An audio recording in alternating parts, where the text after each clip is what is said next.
নমস্কার। একটা বহু প্রতীক্ষিত উত্তর দিতে এলাম। আজকাল অনেক উঠতি ব্লগার যারা সাইবার নিয়ে বিভিন্ন রকম ডায়লগ মারছে, আসলে ওনারা জানেন না, তবে কিছু একটা বলতে হবে, যেহেতু সোশ্যাল মিডিয়ায় টিকে থাকতে গেলে সেই জন্য ওনারা এগুলো বলে যাচ্ছেন। যাই হোক, ওরকম উঠতি ব্লগারদের উত্তর দেওয়ার মতো মানসিকতা আমার নেই।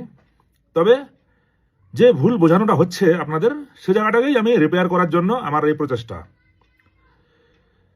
ছিল অ্যাকনোলেজমেন্ট, হয়ে গেল এফআইআর। এরকম একটা মার্কেটে চলছে যে অ্যাকনোলেজমেন্ট থাকাকালীন ছোটাছুটি করো, যাও ওই রাজ্যে যাও, ছুটে যাও, একে ওকে নিয়ে যাও, তারপরে নাহলে কিন্তু ওটা এফআইআর হয়ে যাবে। এরকম একটা মার্কেটে ভুল ধারণা, ভুল ইনফরমেশন ছড়ানো হচ্ছে। এই ভিডিওটা একটু লম্বা হবে, একটু কাইন্ডলি দেখলে বুঝতে পারবেন অনেক কিছু। আমি বলে দিচ্ছি এফআইআরটা কখন হচ্ছে, কিভাবে হচ্ছে। এক কথায় বলতে গেলে যতগুলো এফআইআর আছে, বিশেষ করে সাইবার ক্রাইমে অর্থনৈতিক প্রতারণা যে এফআইআরগুলো হয়, সেগুলো বলতে গেলে প্রায় সবই এক সময় অ্যাকনোলেজমেন্ট নাম্বার ছিল। কেমন করে? আপনার 5 লক্ষ টাকা স্ক্যাম হলো, আপনি সঙ্গে সঙ্গে 1930-তে কল করে এনসিআরপিতে একটা কমপ্লেন লজ করে দিলেন, রাত্রি 11টার সময় আপনি করে দিলেন। আপনার একটা অ্যাকনোলেজমেন্ট নাম্বার তৈরি হলো। আপনার কমপ্লেনের উপর বেস করে 50টা অ্যাকাউন্ট হোল্ড ফিজ ইত্যাদি ইত্যাদি হলো। 5 লক্ষের মধ্যে 2 লক্ষ টাকা বা 1 লক্ষ টাকা পাওয়া গেল 50টা অ্যাকাউন্টে। ঠিক আছে? তার মানে কি, ওটা অ্যাকনোলেজমেন্ট নাম্বার তৈরি হলো। 2 মাস চলে গেল, 3 মাস চলে গেল, ওই 5 লক্ষ টাকার মধ্যে ওই 1 লক্ষ টাকাই এখনো পর্যন্ত পাওয়া গেছে, বাকি টাকা আর পাওয়া যাচ্ছে না। বা বাকি টাকা কয়েকটা অ্যাকাউন্টে ঢুকেছে, কিন্তু সেখান থেকে টাকাগুলো রিকভারি করা যাচ্ছে না, ওরা তুলে ফেলেছে বা খরচা করে ফেলেছে। ওদের সঙ্গে যোগাযোগ করা হচ্ছে, কিন্তু ওরা কিন্তু টাকাগুলো তুলে ফেলেছে বা টাকাগুলো দিচ্ছে না। তখন আপনার যে কমপ্লেনটা, ওই কমপ্লেনটার উপরে যখন আপনাকে বলবে যে মাত্র 5 লক্ষ টাকার মধ্যে 50,000 টাকা পাওয়া গেছে, আপনি কি নেবেন? আপনি তো বলবেন যে না, আমি নেব না, আরো কোথায় কোথায় গেছে দেখুন। তখন আপনি বললেন যে আমি একটা এফআইআর করব, আমি চাই এফআইআর হোক, তদন্ত হোক, আমার আরো রিকভারি হোক। তখন আপনারটা 3 মাস পর এফআইআর হলো। আপনার কমপ্লেন, আপনার কাছে একটা কমপ্লেন নেওয়া হলো এবং একটা এফআইআর করা হলো ফর ফার্দার ইনভেস্টিগেশন। এইবারে আপনার কমপ্লেনের উপরে যে 50টা অ্যাকাউন্ট হোল্ড ফ্রিজ হয়েছিল, তাদেরটা কি ছিল? আগে অ্যাকনোলেজমেন্ট ছিল, 3 মাস পর ওটা এফআইআর হয়ে গেল। বোঝা গেল? ওরা বসেছিল, সেজন্য যোগাযোগ করেনি বলে এফআইআর হয়েছে তা নয়। সিমিলারলি আপনারটা যখন আজকে অ্যাকনোলেজমেন্ট আছে, আজকে আপনার অ্যাকাউন্টে 500 টাকা এসে ঢুকে আছে, আপনার অ্যাকাউন্টটা হোল্ড বা ফ্রিজ বা লিয়েন হয়ে আছে। আপনি মেল করছেন, ওরা রেসপন্স করছে না। করছে না কেন? এবারে 3 মাস পর হঠাৎ করে আপনি দেখলেন যে আপনার অ্যাকনোলেজমেন্টটা এফআইআর হয়ে গেছে। কিভাবে? ওই লোকটার যে 10 লক্ষ টাকা স্ক্যাম হয়েছে, গুজরাটের ব্যক্তির, ওই 10 লক্ষ টাকার মধ্যে 500 টাকা বা 2000 টাকা বা 5000 টাকা আপনার অ্যাকাউন্টে এসে আছে। ওই 10 লক্ষ টাকার মধ্যে 2 লক্ষ টাকা ট্র্যাক করা গেছে, হোল্ড করা গেছে, তার মধ্যে আপনার অ্যাকাউন্টে 2000 টাকা, 3000 টাকা। এবার ওই লোকটা মানছে না, না আমি নেব না, পুলিশ ট্রাই করছে। তখন যখন বোঝা গেল যে না, এটা রিকভারি আরো দরকার আছে, আরো ফার্দার ইনভেস্টিগেশন, এর মধ্যে কিন্তু আপনি মেল করে যাচ্ছেন, বুঝুন, এর মাঝে কিন্তু আপনি মেল করে যাচ্ছেন, আপনার মেলের রিপ্লাইও আসছে না। এবারে হঠাৎ করে, আর যদি আপনি চান ওদের কাছে ডিটেলস, ওরা কিন্তু আপনাকে অ্যাকনোলেজমেন্ট নাম্বারটাই দিচ্ছে। ঠিক আছে? এইবারে 2 মাস 3 মাস পর ওই ভদ্রলোকের টাকাটা রিকভারি হচ্ছে না। তখন ওই ভদ্রলোক বললো যে আমি তাহলে একটা কমপ্লেন করবো, এটা আমি এফআইআর চাই। এটা কেউ এফআইআর করতে চাইলে ওটা এফআইআর করতে হবে। অনারেবল হাইকোর্টের, আমাদের অনারেবল হাইকোর্ট কলকাতা, আরও একটা, ওখানেও একটা অর্ডার আছে এটা নিয়ে। ব্লগাররা পড়েছেন কিনা জানি না, উঠতি ব্লগার তো, ওরা তো ব্লগ করতেই ব্যস্ত। এটা হয়ে গেল এফআইআর। তাহলে আপনি যখন প্রথমবার যোগাযোগ করেছেন, মেল করেছেন, ওরা আপনাকে বলছে যে অ্যাকনোলেজমেন্ট নাম্বার আছে। 3 মাস পর আপনি হঠাৎ করে শুনছেন যে ওটা এফআইআর হয়েছে। এফআইআরটা কি করে হলো? ওইভাবে হলো। ওই এফআইআরটা কিন্তু আপনাকে টার্গেট করে হয়নি। বোঝা গেল? নেক্সট, কেউ একজন কোনো একজনের 10 লক্ষ টাকা স্ক্যাম হলো, মহারাষ্ট্রের কোনো এক ব্যক্তির স্ক্যাম হলো। স্ক্যাম হওয়ার পর ওনার 5 লক্ষ টাকা 7 লক্ষ টাকা হোল্ড করা গেল বা ট্র্যাক করা গেল, আপনার অ্যাকাউন্টে 20,000 টাকা এসে আছে। এবারে ওনার যে 10 লক্ষ টাকার মধ্যে 7 লক্ষ টাকা হোল্ড করা গেল, এই হোল্ড অ্যামাউন্টটা কিন্তু 100খানা অ্যাকাউন্টে ছড়িয়ে আছে। এইবারে এই 7 লক্ষ টাকা রিকভারি করে ওনাকে দেবে। রিকভারি করতে যে কোনো একটা অ্যাকাউন্ট পাওয়া গেল, যেই অ্যাকাউন্টে খুব সন্দেহজনক ট্রানজ্যাকশান আছে, প্রচুর ডিসপিউট আছে। শুধু এই 10 লক্ষ টাকা ছাড়াও আর অন্যান্য বহু বহু বহু বহু উল্টোপাল্টা বিভিন্ন জায়গার স্ক্যাম করা টাকা আছে বলে প্রমাণ পাওয়া গেল বা সন্দেহ করা গেল। তাহলে ওই লোকটাকে ধরতে হবে, ওই লোকটাকে ডিটেইন করতে হবে, ওই লোকটাকে আইনের আয়তা নিয়ে আসতে হবে। তখন ওই লোকটাকে ধরার জন্য বা ওর এগেনস্টে আইনি কারবার করার জন্য একটা এফআইআর স্টার্ট করা হতে পারে।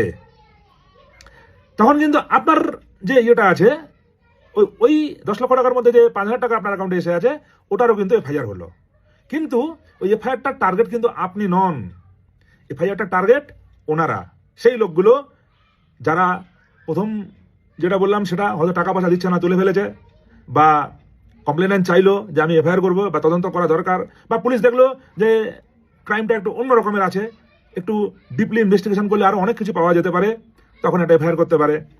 প্রত্যেকটা ক্ষেত্রেই এফআইআর এর টার্গেট কিন্তু আপনি নন। আপনাকে ধরার জন্য, আপনাকে মারার জন্য এফআইআরটা কিন্তু তৈরি করা হয়নি, এবং আপনি জাননি বলেই যে এফআইআরটা হলো তা নয়। কারণ ওই 10 লক্ষ টাকা যে স্ক্যাম হলো, যে 7 লক্ষ টাকা হোল্ড হলো, ওই 7 লক্ষ টাকা 700খানা অ্যাকাউন্টে আছে। আপনি জাননি বলে এফআইআরটা হয়ে গেল তা নয়। এমনকি এটাও বলছি, ইন ফিউচার এই ব্লগাররা ঘেরাও হবে, এটা বলে দিলাম।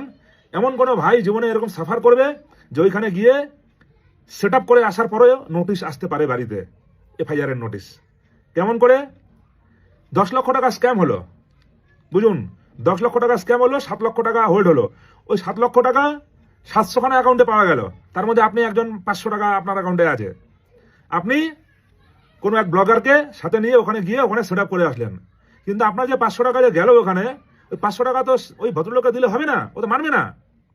3 মাস পর দেখা গেল ওই মামলাটাই, মানে ওই অ্যাকনোলেজমেন্ট নাম্বারটাই এফআইআর হয়ে গেছে। সেই এফআইআরে কিন্তু আপনিও থাকবেন। এমন ভাববেন না যে আপনি ওই ব্লগারের সাথে গিয়ে বা ওখানে গিয়ে সেট আপ করে চলে আসলেন বলে ওটা মিটে গেল। যখন এরকম কোনো ভাই কোনো একজন ভিক্টিমাইজ হবে না, সেই ভাই কিন্তু সেই ব্লগারকে ছাড়বে না। ঠিক আছে? এই জন্য যারা ব্লগাররা আছেন, আপনাদেরও বলছি, বুঝে শুনে মেপে কাজ করতে হবে। ঠিক আছে? এই ভুলভাল কাজ করলে কিন্তু হবে না।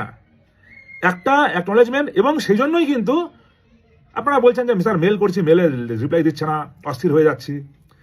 একটা লোকের 10 লক্ষ টাকা স্ক্যাম হয়েছে, 500টা অ্যাকাউন্টে 10 লক্ষ টাকা পাওয়া গেছে, আপনার অ্যাকাউন্টে 500 টাকা এসে আছে, 700 টাকা আছে। আপনার 700 টাকা নিয়ে ভাবলে ওদের হবে? ওই 500 জনই SMS করছে, 500 জনই মেল করছে, আপনি একা মেল করছেন? নিশ্চয়ই না।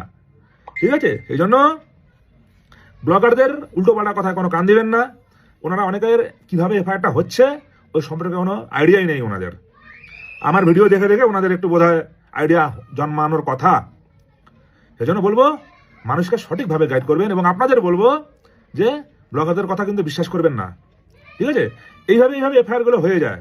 ওইটা ম্যাজিক নয়, এটা ঝাড়ফুঁক তুকতাক নয় যে ছিল অ্যাকনোলেজমেন্ট হয়ে গেল এফআইআর।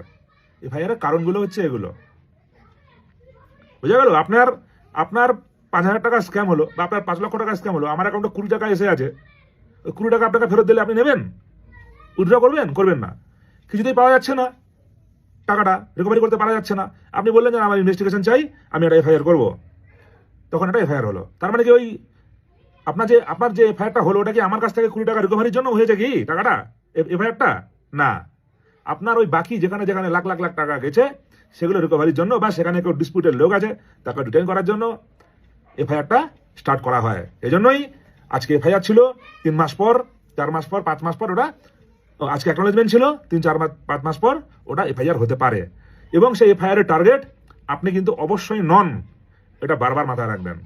তাই এফআইআর যদি হয়ে যায়, যদি অ্যাকনোলেজমেন্ট নাম্বারের উপরে নোটিশ করতো, তখন ওটা অ্যাকনোলেজমেন্ট নাম্বারের রেফারেন্স থাকতো। যখন 6 মাস পর, 5 মাস পর যদি ওটা এফআইআর হয়ে যায়, তখন যদি নোটিশ পাঠাতো, এফআইআর রেফারেন্সে নোটিশ পাঠাবে। এগুলোতে একদম আতঙ্কিত হবেন না, যদি না আপনি ওই লোকগুলোর মধ্যে একজন হয়ে থাকেন যার অ্যাকাউন্টে প্রচুর ডিসপিউটেড কিছু পাওয়া যাচ্ছে। তো ফাইনালি ওটাই দাঁড়ালো যে ছিল অ্যাকনলেজমেন্ট, পাহাড়ি সাধুর কথা শুনে বসেছিলেন, এখন হয়ে গেল এফআইআর। এটা যদি বসে নাও থাকতেও তবু এফআইআর হতো। এমনকি ওই ব্লগারদের সাথে ওখানে গিয়ে সেট করে আসার পরও আপনার নামে এফআইআর এর নোটিশ আসতে পারে। যেদিন যদি অ্যাকনলেজমেন্ট নাম্বারের উপরে আপনি গিয়ে ওখানে সেট করে চলে আসেন, তারপরে যদি অন্যান্য টাকাগুলো রিকভারি না হয়, তারপরে যদি ওটা নিয়ে এফআইআর হয়, সেই এফআইআর এর আওতায় কিন্তু আপনিও থাকবেন। ওই যে যেই বাবু ওখানে থাকবে না, উনি আপনাকে কিন্তু বাঁচাতে পারবে না। কারণ যখন এফআইআর হবে তখন ওটা সুপিরিয়রের অবজারভেশন থাকবে। তখন ধরবে না যে এফআইআর হলো, এফআইআর হওয়ার 6 মাস আগে কেন এর অ্যাকাউন্ট আনফ্রিজ করে দেওয়া হলো। তখন আপনার নামে এফআইআর এর নোটিশ চলে আসবে। তখন আপনি গিয়ে ব্লগারদের ধরবেন। এরকম সিচুয়েশন আসতে চলেছে। তাই সবার জন্য রিকোয়েস্ট, মানুষকে ভুল বোঝাবেন না। আর মানুষের জন্য রিকোয়েস্ট, এটা ম্যাজিক নয়, ঝাড়ফুঁক তুকতাক নয়, তন্ত্র মন্ত্র নয়, এটা একটা প্রসিডিওর। আরামে থাকুন।